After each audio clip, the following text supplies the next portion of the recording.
Assalamualaikum warahmatullahi wabarakatuh. Kami dari kelompok 4 yang beranggotakan Hiban Nafian Al-Bait nomor absen 16, Hani Reci Ramadhani nomor absen 17, Ma'ruf Hidayat Mulyanto nomor absen 18, Muhammad Dafa Ramadan nomor absen 19, Nabila Fauzia Elian nomor absen 20, dan Saskia Tisna Budianti nomor absen 34.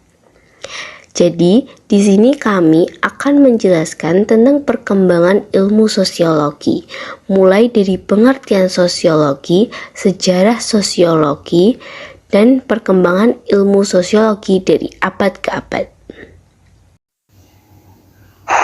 Pengertian sosiologi: ilmu sosial yang mempelajari setiap kehidupan masyarakat. Ilmu pengetahuan ini mempelajari perilaku manusia dan masyarakat dalam sebuah kelompok yang sedang dibangun.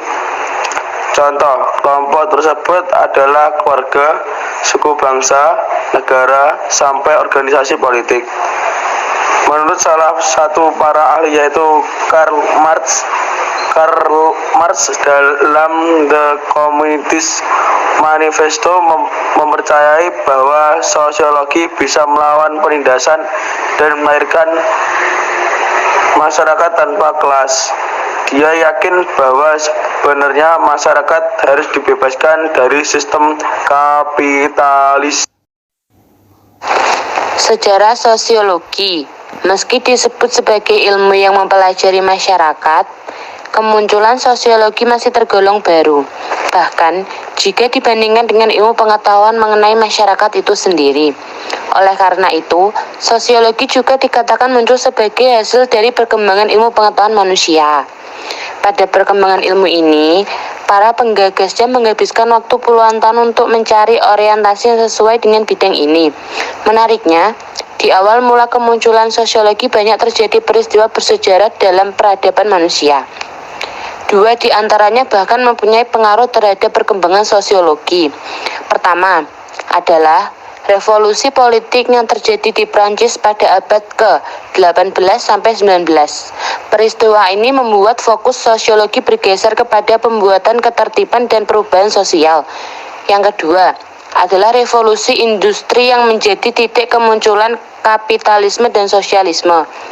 Perkembangan ilmu sosiologi dari abad ke abad. 1. Abad ke-19, 2. Abad ke-20, dan 3. Abad ke-21. Pertama, abad ke-19. Abad ke-19, sosiologi tergolong ilmu pengetahuan yang relatif muda yang perkembangannya banyak terjadi di abad ke-19. Sebab banyak peristiwa bersejarah yang memengaruhi peradaban manusia, yakni revolusi industri di Inggris dan revolusi sosial di Prancis.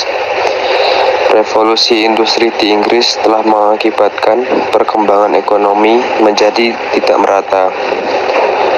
Auguste Comte berpikir agar kesenjangan ekonomi tersebut dapat diperkecil dan ditiadakan. Alhasil, pada tahun 1838, Comte menuangkan pemikirannya lewat buku Positif Filosofi. Abad ke-20. Pada abad ke-20, sosiologi mulai berkembang cukup pesat dan menjadi salah satu ilmu sosial yang paling diminati di Amerika Serikat. Adanya industrialisasi serta urbanisasi yang terjadi secara masif di perkotaan Amerika Serikat hingga menyebabkan perubahan sosial besar-besaran. Jadi di Amerika, sosiologi berkembang banyak di universitas. Pada periode sebelum Perang Dunia I sampai 1930-an, mazhab Chicago School mendominasi. Pada era ini, bermunculan para sosiolog asal Amerika. Ada Albion Wismol, Pitirim Sorokin, C.H. Sully, George Herbert Mead, W.I.B. Du Bois, Talcott Parsons, dan masih banyak lainnya. Sementara di Eropa, sosiologi bergerak untuk menyelesaikan permasalahan-permasalahan sosial, sehingga lebih mengarah ke sosiologi terapan, yakni sosiologi sebagai ilmu untuk mempelajari permasalahan sosial demi mendapatkan solusi untuk kepentingan bersama. Di Indonesia, sosiologi berkembang usai kemerdekaan Indonesia, tepatnya yakni pada tanggal 7 September 1945. Pada tanggal tersebut, lahir jurusan sosiologi di Universitas Gadjah Mada, Yogyakarta. Ketiga, abad ke-21. Abad ke-21. Perkembangan sosiologi di abad ke-21 atau di era modernisasi begitu cepat hingga memunculkan aliran sosiologi lain yang saling mengkritik seperti postmodernisasi, poststrukturalisme, postpositivisme, dan postkolonialisme.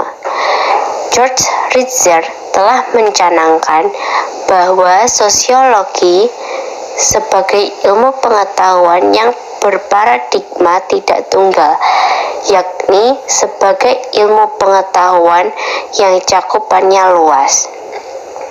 Sosiologi abad 21 adalah sosiologi kontemporer. Di abad milenium ini, objek kajian sosiologi tidak sebatas pada perubahan struktur sosial dalam konteks industrialisasi, urbanisasi, perdesaan, dan perkotaan, melainkan juga sampai pada aspek dinamika masyarakat yang sifatnya kekinian. Demikian ulasan tentang sejarah perkembangan sosiologi secara singkat. Semoga dapat memperkaya pengetahuan sosial bagi kita. Jadi itulah sejarah perkembangan ilmu sosiologi mulai dari pengertian, sejarah, dan perkembangan dari abad ke abad. Itu saja yang bisa kami sampaikan. Bila kami ada salah pengucapan, kami meminta maaf yang sebesar-besarnya. Terima kasih. Wassalamualaikum warahmatullahi wabarakatuh.